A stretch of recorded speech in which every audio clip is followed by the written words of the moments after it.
todos.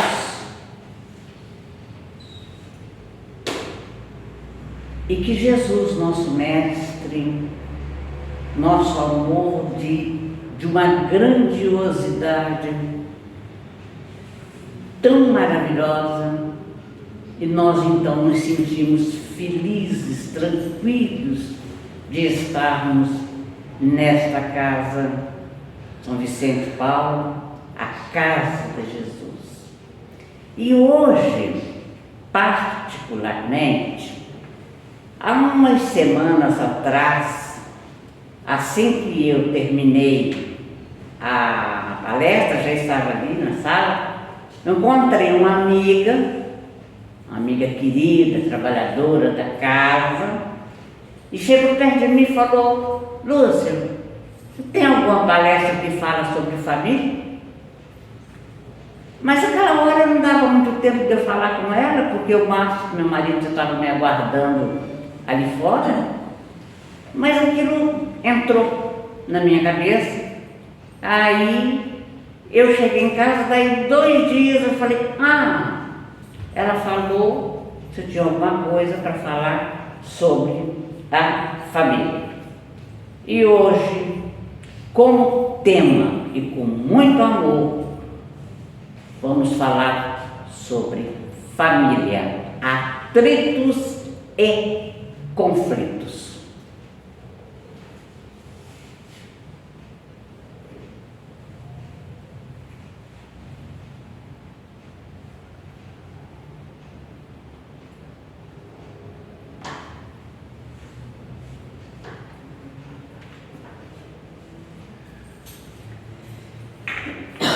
No livro Nos Bastidores da Obsessão, o espírito de Manuel Filomeno de Miranda, através da psicografia do Divaldo Franco, narra a história real e comovente da família Soares.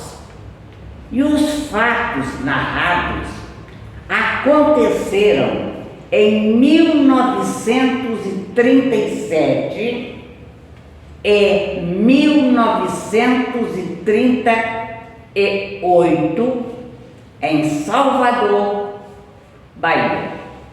E alguns personagens ainda estavam encarnados, inclusive Manuel Filomeno de Miranda.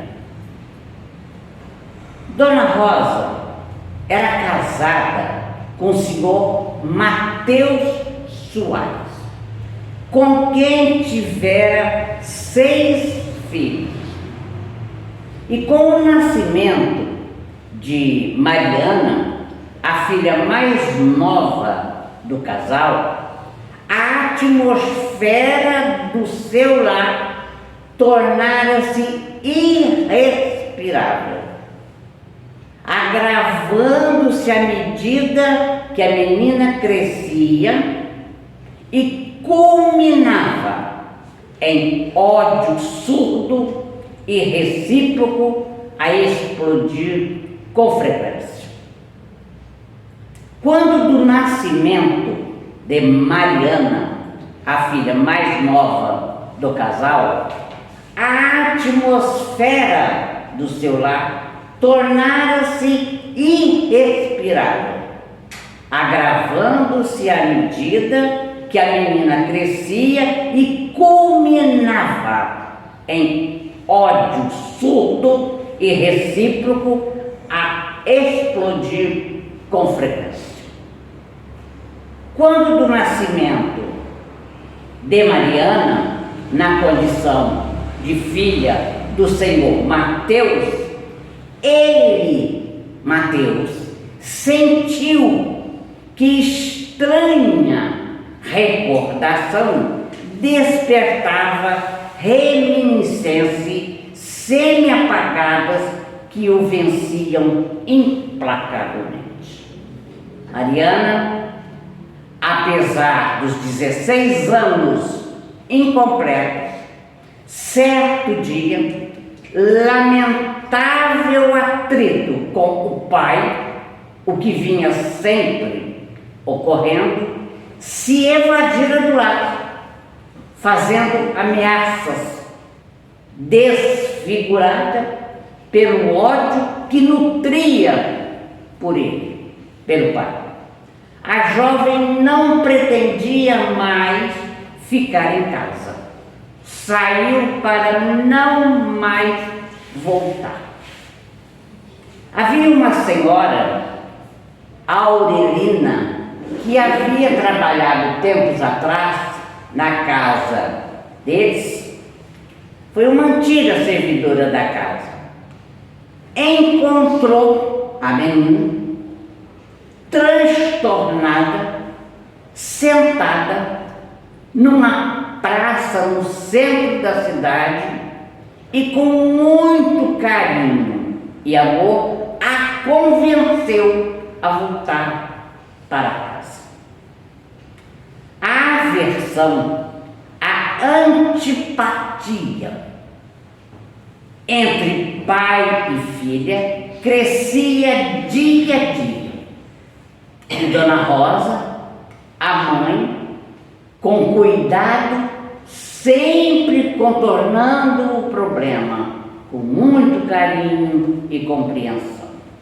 E como boa mãe, boa esposa, Dona Rosa recorria à ajuda espiritual na União Espírita Baiana, que frequentava em companhia de uma outra filha, Amália, a mais dócil de todas.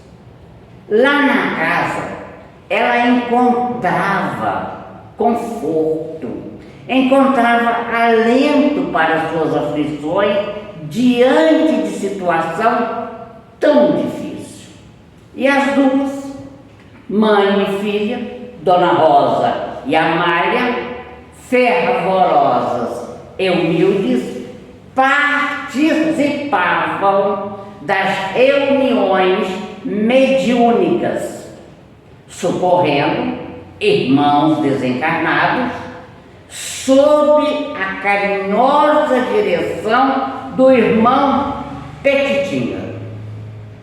Este irmão, o Petitinga, já havia 20 anos estava neste trabalho. E foi numa dessas reuniões que se esclareceu o complexo entre pai e filha. Na noite, porém, em que Mariana saiu de casa, a Dona Rosa foi obrigada a ficar no lar, porque ela aguardava a volta da filha. Mas a Amália foi ficando e acabou voltando para casa. Neste dia foi a reunião da casa espírita, a filha mais nova, e ali ela tomou conhecimento do problema que envolvia sua família através dos bondosos espíritos da equipe espiritual. O espírito benfeitor de Saturnino era o médium, trouxe para a reunião mediúnica o obsessor da família, mais precisamente do senhor Mateus e Mariana. Eis o drama esclarecido. Mariana, numa outra encarnação, com o nome de Aldegundes, foi casada com Guilherme 100 anos antes, 1837, na cidade de Haarlem, Holanda. E o casal, possuía imensa plantação de tulipas, mas o marido, Guilherme, fascinado pelas perspectivas de comprar mais terras para pastagem de gado e com a dessecagem do lago que existia entre Haarlem, Amsterdã e Leida, ele deixou Aldegondes, sua esposa, que era muito jovem ainda, quase abandonada. Levou meses enquanto durou o referido trabalho entre os anos de 1837 a 1840, ou seja, 3 anos. Sozinho, inexperiente, bem mais jovem que o esposo, Aldegondes não resistiu ao assédio que lhe fizera Jacob van der Poppel, jovem como ela, que era servidor do casal. Ele fora contratado por Guilherme, o esposo, para os serviços da propriedade. E atraídos por uma paixão avassaladora, os amantes fugiram para Amsterdã. 6 meses depois, Jacó a abandonou, deixando-a em miserável condição de desprezo entre aquelas mulheres infelizes do porto, e fugiu para a Bélgica sem jamais retornar. E Aldegondes, depois de vagar na mais estúpida miséria, ela voltou à cidade onde vivera com Guilherme, o marido, imaginando obter dele o perdão. Apenas 5 anos haviam se passado.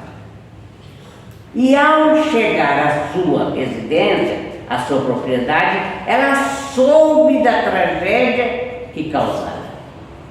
Guilherme, ao saber da fuga dos amantes, Aldegondes e Jacó, suicidara-se em contato de terrível desespero e dor.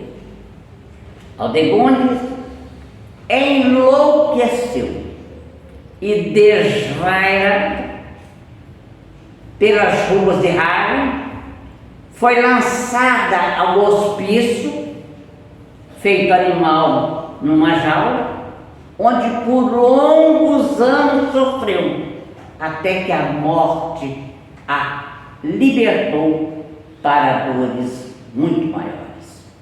E Jacó, o motivo de todas essas tragédias, era agora reencarnado o senhor Mateus Soares, o pai de Mariana.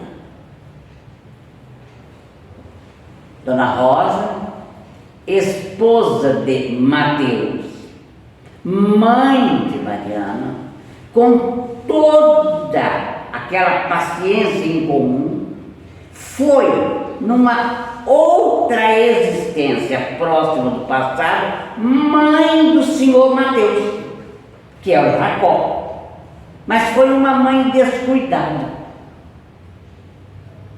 E passando a acompanhá-lo da espiritualidade, onde ela estava, e vendo-o de queda em queda, e agora mais acumpliciado ainda com os pesados débitos da última existência, como Jacó, porque depois de sua fuga, da fuga de Jacó para a Bélgica, ele cometeu um homicídio, que é um crime nefando. E a Dona Rosa, a apiedada da situação dele, rogou a oportunidade de ser-lhe esposa, recebendo nos braços inimigos de ambos, para então, pelo exemplo da paciência, da humildade e da submissão, ressarcir o crime da irresponsabilidade junto dele. O tempo, este sábio silencioso, passou. Mariana começou também a frequentar a casa espírita. Ela entregou-se nos trabalhos da seara de Jesus. Entendeu a situação e passou pouco a pouco reconsiderar as atitudes de animosidade mantidas contra o pai, modificando-se inteiramente graças aos conhecimentos espíritas que lhe penetrou o coração e a mente. Aí está a lei, causa e efeito, que tudo esclarece a respeito do nosso presente, bom ou mal, feliz ou infeliz. E Dona Rosa, ela costurava, fazia costura até altas horas da noite para completar a renda familiar, uma vez que Mateus era aposentado, mas irresponsável. Era dado a jogatina noite adentro. Certa noite, Mateus levou um golpe de punhal numa dessas brigas de jogos e teve de passar por dedicada cirurgia, ficando 15 dias hospitalizado. Voltando para casa, tendo ainda de ficar acamado, certo dia ele levou um tombo da cama ao se levantar. Ele se levantou por causa de uma discussão que ele ouvia entre Dona Rosa e Marta. Marta, a filha mais velha do casal, envolvida com magia negra. A discussão entre as duas era por esse motivo. Com a queda ferida cirúrgica, abriu e teve de ficar mais algum tempo de cama, tempo este suficiente para ir tocando o coração de Mariana, que passou a ajudá-lo na higiene, na alimentação, nos remédios, substituindo a mãe atarefada nos afazeres domésticos, tornando assim assistente e benfeitora do pai. O Espiritismo apresenta a família como sendo o instituto abençoado, onde as criaturas se reencontram com um programa previamente traçado para juntos se redimirem das faltas do passado com vistas a um futuro feliz. Emmanuel diz que a família não é apenas morar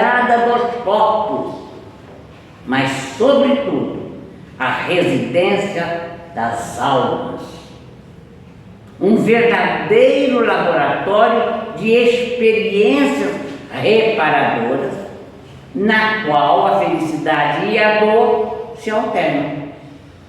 Os espíritos que reencarnam numa mesma família são frequentemente amigos e também inimigos do passado. Daí o ensinamento da doutrina espírita que os verdadeiros laços de família não são, na verdade, os laços de sangue, e sim os da simpatia, os da comunhão dos pensamentos. Os seres que se amam se procuram, sempre nas diversas encarnações, e querem estar juntos no decurso de suas existências. Daí, nós podemos dizer que muitas vezes seres nascidos de pais diferentes podem ser mais irmãos pelo espírito do que se fosse pelo sangue.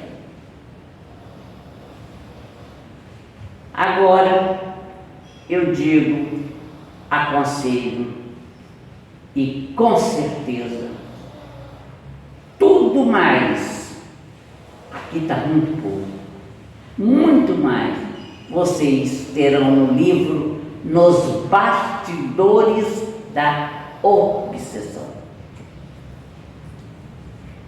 Conflitos domésticos. A família é um grupo de espíritos necessitados, desajustados, em compromisso inadiável para a reparação, graças à contingência reencarnatória. No lar, nós temos significativas oportunidades de reparar os erros cometidos no passado e perdoar aqueles que nos ofenderam ou que tenhamos ofendido em outras épocas das vivências humanas.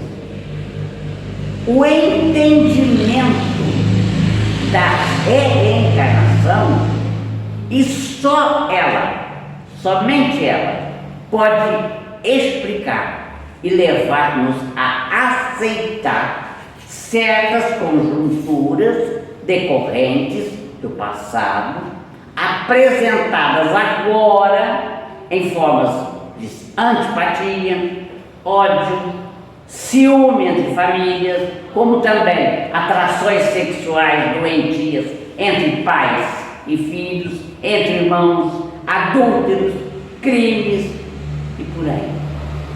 Da mesma forma, podem se explicar a simpatia, o carinho, a afinidade e o amor, que brotam espontaneamente entre as criaturas dentro dos lares. A visão espírita difere das filosofias não reencarnacionistas, que não compreendem tantas diferenças entre familiares. Mas a visão reencarnacionista, além de nos dar explicações lógicas para os ajustes e desajustes, nos motiva ao esforço para o nosso próprio progresso moral, através da renúncia, da boa vontade, da ajuda mútua, do perdão, da tolerância e muito mais. Como sabemos, percebemos ou observamos, há na Terra muitos lares equilibrados, lares fortalecidos, onde as criaturas se compreendem, se amam. No entanto, há também muitos lares desequilibrados e falidos na sua estrutura.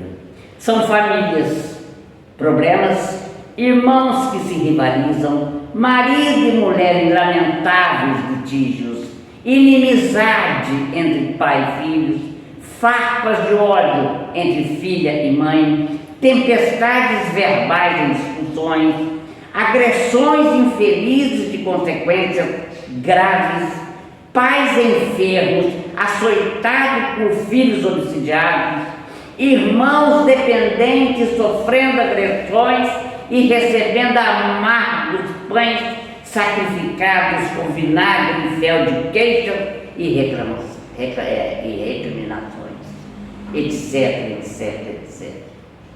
Tragédias nas paredes estreitas da família.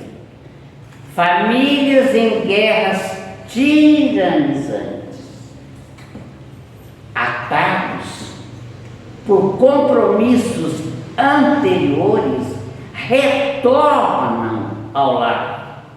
Não somente aqueles seres que se amam, mas também aqueles a quem se deve, ou que estão com dívidas. Planejamos, programamos no plano espiritual livremente o nosso convívio nas famílias, de acordo com os compromissos e débitos do passado. É da lei divina que o infrator, ou seja, o devedor, renasça ligado à dívida que o caracteriza. A justiça celeste, que é justa, mas que não é cega, estabelece que a semeadura é livre, tem caráter espontâneo, mas a colheita é obrigatória.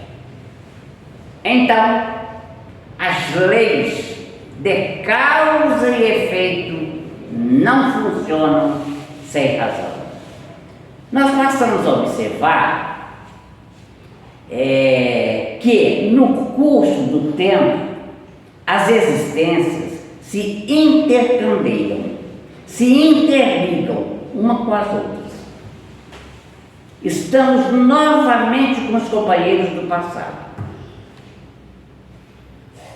O coração magoado, incapacitado, sofredor, que nos compartilha a existência na Terra, é invariavelmente aquele mesmo espírito ao qual devemos maior ternura e mais abnegação.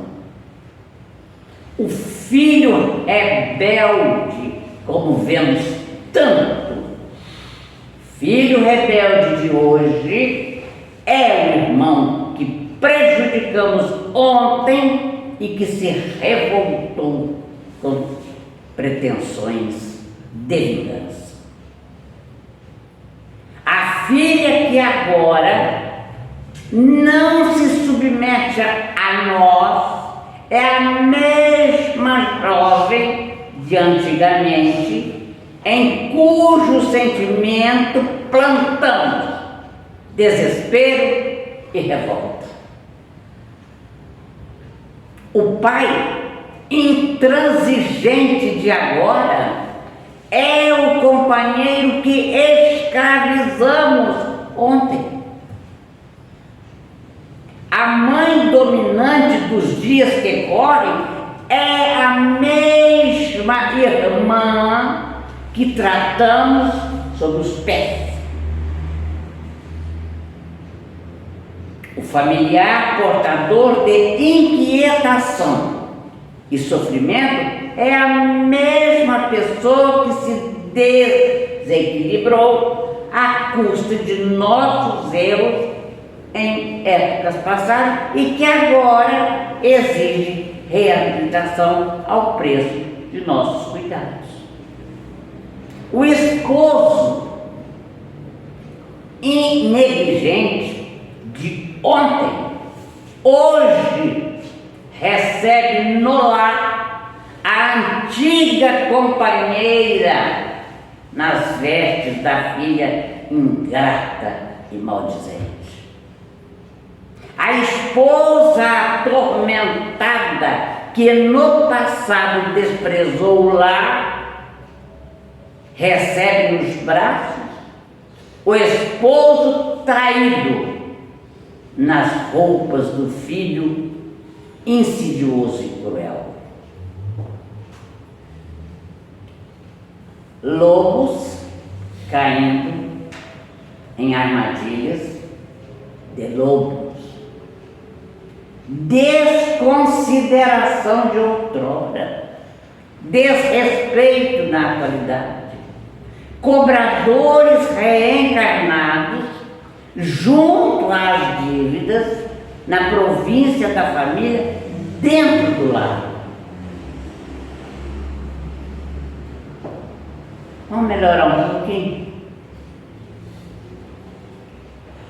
Mas nem tudo são tragédias. Né, filho? Nem tudo são tragédias. Renascemos também com aqueles que amamos desde tempos imemoriais, procurando estar sempre juntos na sequência das existências. São almas afinizadas no mesmo ideal, almas ligadas pelo laço do amor. É fácil compreender, portanto, o porquê de estarmos juntos aos afetos e desafetos. E assim estabelecido, nós aprendemos que todo familiar difícil é trabalho de amor ou reencarnação que Deus nos confia para que tenhamos o privilégio de transformá-los e de degrau em degrau levá-los ao trabalho, a serviço da luz, no rumo da nossa própria submissão. Crescemos espiritualmente juntos para transformar as almas. Só existe um poder miraculoso: o amor. Sem ele, caímos invariavelmente no sofrimento sob o fogo da dor. Há um toque de amor, as almas rudes e violentas se aprimoram e se agradam. As mães que tudo perdoa, que tudo esquece, acaba tocando o coração do filho e nele acende a chama renovadora do amor.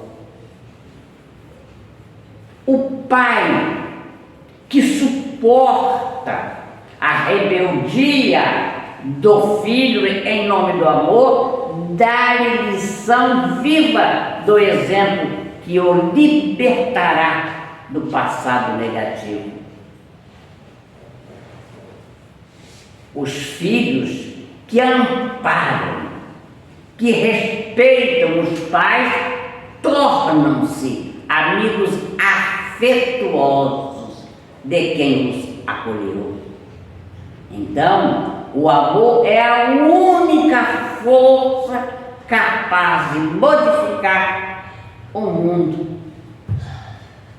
Por isso, ensinou-nos Jesus que devemos amar os nossos inimigos e perdoar sempre.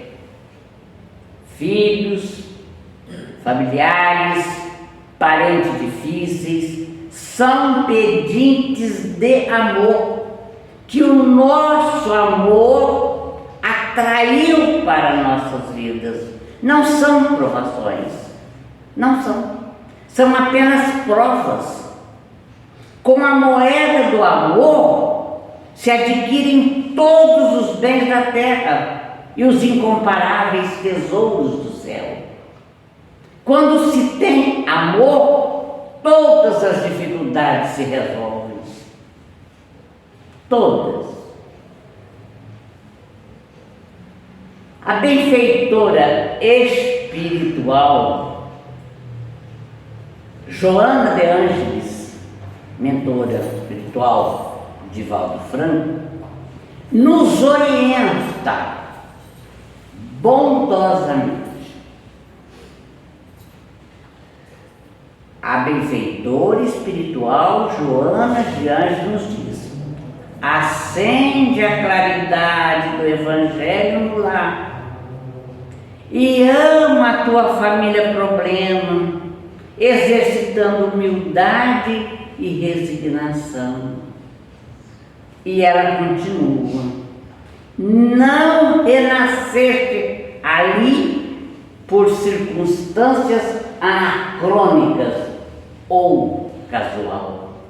Sem eles, faltariam bases para os teus pés jornadeiros. São eles os familiares severos nos tragos de verdugos inclementes, a lição de paciência que necessita viver, aprendendo a amar os difíceis de amar, para te candidatares ao amor que a todos ama. E ela continua dizendo: apoia-te no bastão da certeza reencarnacionista, aproveita o padecimento triste, ajuda os verdugos da tua harmonia e dá-lhe a luz do conhecimento espírita, para que eles também, os problemas em si mesmos, elucidem os próprios enigmas e dramas, rumando para experiências novas, com o coração afervorado e o espírito tranquilo. Família, família, família. Amor, amor, amor. Portanto, estamos aqui para encerrar essa palestra tão pequenininha. O poema de gratidão.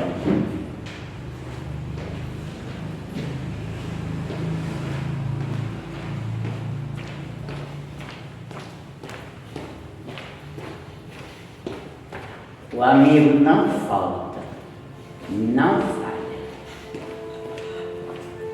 Senhor, nós desejamos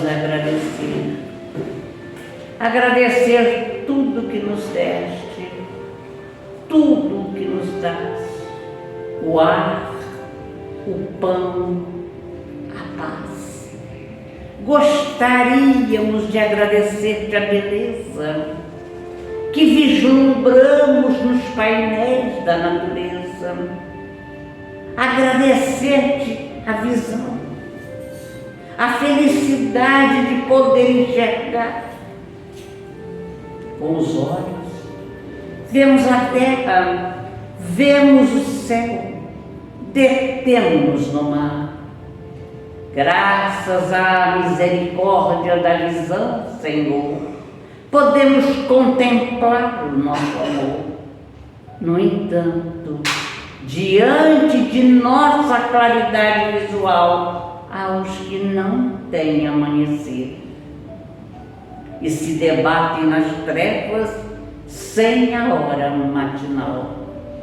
Deixa-nos por eles orar. Nós sabemos que depois desta vida, na outra vida, eles também poderão enxergar.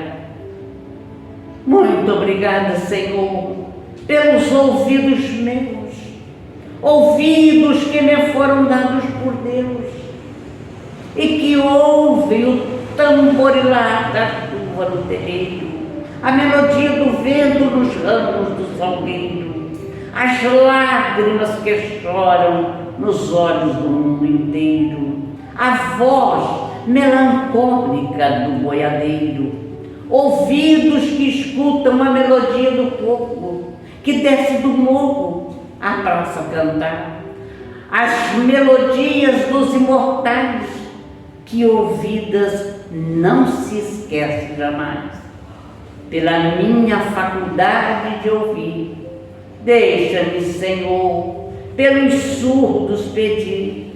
Eu sei que depois desta vida, na outra vida, eles também poderão me ouvir. Muito obrigada, Senhor, pela minha voz e também pela voz que canta, pela voz que ama, pela voz que fala de ternura, pela voz que liberta o homem da amargura. Obrigada, Senhor, pela voz da comunicação, pela voz que ensina, que ilumina, pela voz que nos dá consolação. Mas diante de tanta melodia, recordo os que padecem de afasia, os que não podem cantar à noite, nem falar de dia. Deixa-me, Senhor, por eles orar. Um dia também irão falar. Obrigada, Senhor, pelas minhas mãos, mas também pelas mãos que amam, pelas mãos que lavram, que aram, que trabalham, que semeiam, pelas mãos que colhem, que recolhem, pelas mãos da caridade, da solidariedade, pelas mãos do amor, pelas mãos que cuidam as feridas, as misérias da vida, pelas mãos da caridade. Mais uma vez, Senhor, pelas mãos do amor, pelas mãos que cuidam as feridas da vida, pelas mãos que lavram leis, que firmam decretos, que escrevem poemas de amor, que escrevem cartas, livros, e pelas mãos da carícia, mas sobretudo, Senhor, pelas mãos que no seio abrigam os filhos de corpo alheio, e pelos pés que me levam a andar. Obrigada, Senhor, porque eu posso caminhar diante do corpo perfeito, Senhor. Deixa-me louvar, porque vida tenho na terra, olhando os que jazem no leito de dor, os paralíticos, aleijados, amputados, infelizes, marcados, desgraçados. Deixa-me, Senhor, por eles orar. Um dia batalharão na outra encarnação. Obrigada, Senhor, pelo meu lar, meu doce cantinho, minha tapera, minha favela, meu ninho, minha mansão, meu bangalô, meu palácio, meu amor. Quem pode viver sem amor? Seja o amor de uma mulher, de um irmão, de um amigo, de um aperto de mão, até de um cão. Quem suporta a solidão?